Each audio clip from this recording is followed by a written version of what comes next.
You didn't even look back. One splash of mud ruined her clothes, her money, and nearly her daughter's life. And you? You just laughed and drove off. But what if I told you? 1 year later, that same poor woman walked onto a stage you were sitting in, and what she did next left the entire room speechless? This isn't a story of revenge. It's a story of dignity rising from dirt, and a moment that would change both their lives forever. Stay with me till the end, because what she says on that mic, you'll never forget. Subscribe to Folk Tales by Lisa, where real stories shine louder than fiction. Hey! You could have just said sorry. I shouted, my voice cracking, a mixture of frustration, embarrassment, and disbelief choking my words. You didn't stop. You didn't even glance back from your luxury SUV.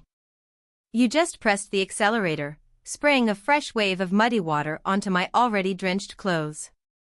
I stood there in shock, ankle-deep in a puddle, watching your taillights vanish into the traffic like nothing had happened. Nothing. But it was something to me. Everything, in fact. You probably didn't even register the moment. You had your sunglasses on, your music playing, your phone in one hand, and your polished nails tapping against the steering wheel. Maybe it was just a puddle to you. Just another poor woman walking by the roadside, in your way. But to me, it felt like the world just declared I didn't matter. I looked down at myself. My light blue shalwar kameez was now brown, soaked and stained. My shoes, borrowed from a neighbor for the day, squelched with every step. And the envelope I had clutched in my hand, holding the exact money I had spent a week scraping together, was now soggy. Useless. The ink had bled into the paper, the notes inside ruined. The money was meant to buy my daughter's insulin. That was all I had. And now it was mud. I stood frozen on the side of the road, my lower lip trembling, not from the chill of the evening air, but from something deeper. Something heavier. The humiliation of being treated like I was invisible. Like my pain was entertainment.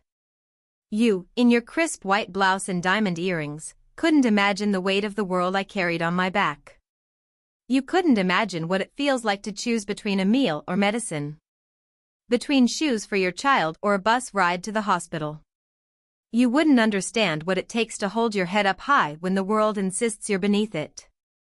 You could have just said sorry. Even a glance. A gesture. But you didn't. I lowered myself onto the edge of the sidewalk, my knees buckling, my scarf clinging to my damp shoulders. I didn't cry loudly. I didn't wail. I just sat, quietly, with tears trickling down the side of my face, disappearing into the muddy trail that now defined my day. People walked past.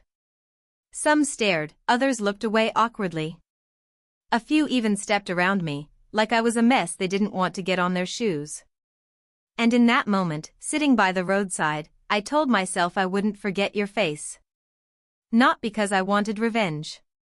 But because one day, I wanted you to see me again, and know exactly what you splashed mud on. Not a beggar. Not a nuisance. But a mother. A fighter. A woman with dignity, even in dirt. And life was just getting started. She sat by the roadside for nearly 20 minutes. Not because she was weak. But because she was stunned. Her hands trembled in her lap, fingers curled around the ruined envelope as if by squeezing it tightly enough, the money inside would magically dry and be usable again. But deep down, she knew. The notes were soaked beyond saving. Blurred. Torn. Her week's worth of labor, gone in a single splash. The worst part wasn't even the mud. It wasn't the cold that clung to her skin like a wet shroud, or the curious eyes that glanced her way without a shred of kindness. The worst part was the silence. No one asked her if she was okay. No one stopped. A few passersby stepped around her as if she were a pothole. A mother pulled her child away gently, whispering something that made the child turn back and stare, eyes wide with pity. A man in a neatly pressed shirt looked directly at her and then kept walking, adjusting his tie as if her suffering had mildly inconvenienced his morning. It was in that moment that she realized just how invisible she truly was in this city. Not because she wanted to be, but because she was poor. And poverty, to many, was not just a condition, it was an infection they didn't want to catch. Wiping her face with the edge of her scarf, she slowly pushed herself to her feet. The weight of her soaked clothes dragged against her thin frame. Her back ached, her legs were tired. But what choice did she have? She began walking. She didn't have enough left for a rickshaw. She didn't even want to check her pockets, what little money she had was gone. Her daughter was waiting in the hospital, her blood sugar levels dangerously low. The nurse had said the word urgent 3 times that morning. And now, urgent felt like a knife at her throat. 2 hours. That's how long she walked. Through alleys, around potholes, across dusty intersections where drivers didn't bother to slow down. No one noticed the woman walking with soaked sandals, her scarf sticking to her neck, her eyes locked straight ahead. When she reached the hospital, her legs nearly gave out. She leaned against the wall outside the emergency entrance, catching her breath before stepping inside. "Name?" the nurse asked flatly. "Aliyah. My daughter, Noor, is in room 7B. I'm here to bring the payment for her insulin." The nurse frowned, flipping through papers. "Ma'am, the payment hasn't been made. We can't administer another dose without it." Aliyah opened her hand and showed the envelope. The nurse looked at it, then back at Aliyah. "It's soaked.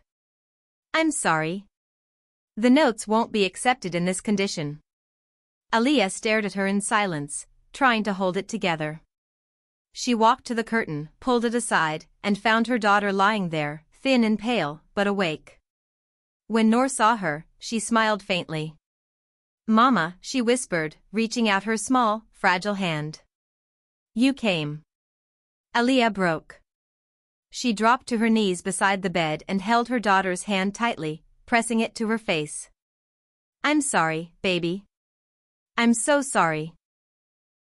And yet, even as her world trembled beneath her, something in her heart began to burn. A quiet voice, deep inside her, said, "This is not how your story ends." 3 days passed. Each one blurred into the next, an exhausting loop of cold hospital benches, skipped meals, and whispered prayers over her daughter's fragile body. Noor's fever came and went like a cruel tide, and Aliyah stayed by her side, sleeping upright on a stool, her scarf crumpled into a makeshift pillow.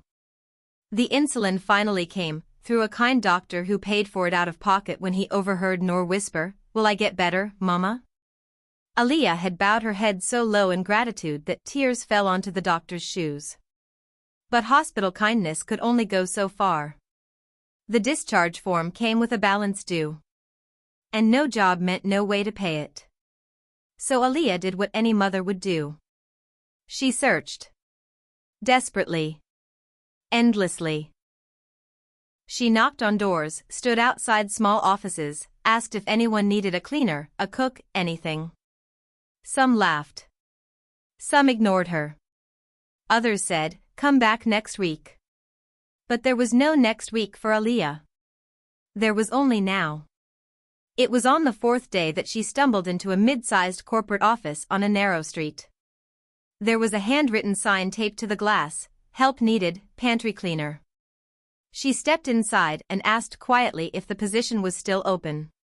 The receptionist looked her up and down, eyes lingering on her faded camise and sunburned hands. "Do you have any experience?" "Yes," Aliyah replied softly. "I've cleaned houses, hospitals, even schools." They gave her a mop and a bucket and told her to clean the staff kitchen as a trial. She did, silently, efficiently, with hands that trembled from exhaustion but never paused. By the time she was done, the tiled floor gleamed. The sink sparkled. Even the coffee machine looked newer. A man in a light gray shirt stepped into the kitchen, paused, and said, "Did you do all this?" "Yes, sir," Aliyah replied, dusting her hands. He was the office manager, Mr. Ramesh. Something about her presence struck him. Maybe it was the quiet dignity in her voice, or the way she looked him in the eye without flinching, despite the sweat dripping down her brow. "You speak English?" he asked. "A little," she replied. "I used to go to school. I left when my husband passed." He nodded thoughtfully. "Can you type?" "Yes, sir. On a desktop. And I can answer phones. File papers too." Mr. Ramesh folded his arms. "Well, we're looking for someone to help in the training department. Basic admin work. It's more than this job pays. Interested?" Aliyah blinked, barely believing what she was hearing. I would be honored, sir." He smiled. "Come tomorrow. Fresh start." That night, Aliyah didn't cry. She walked home, her daughter's medicine tucked safely in her bag, and her head held high. The same road where she'd once sat soaked in mud, now stretched ahead of her like a promise. Because something inside her had shifted. The world hadn't changed. She had. 1 year later. It had been exactly 365 days since that humiliating afternoon, the splash, the ruined money, the helplessness. But Aliyah remembered it all vividly, like a bruise under the skin that never faded. Only now, she wasn't the same woman. She no longer wore worn-out slippers or second-hand clothes. Her scarf was neatly pressed. Her blouse buttoned perfectly. Her hands, once rough and cracked, were now firm and steady as she typed emails, filed reports, and greeted guests. Aliyah had not just survived the storm.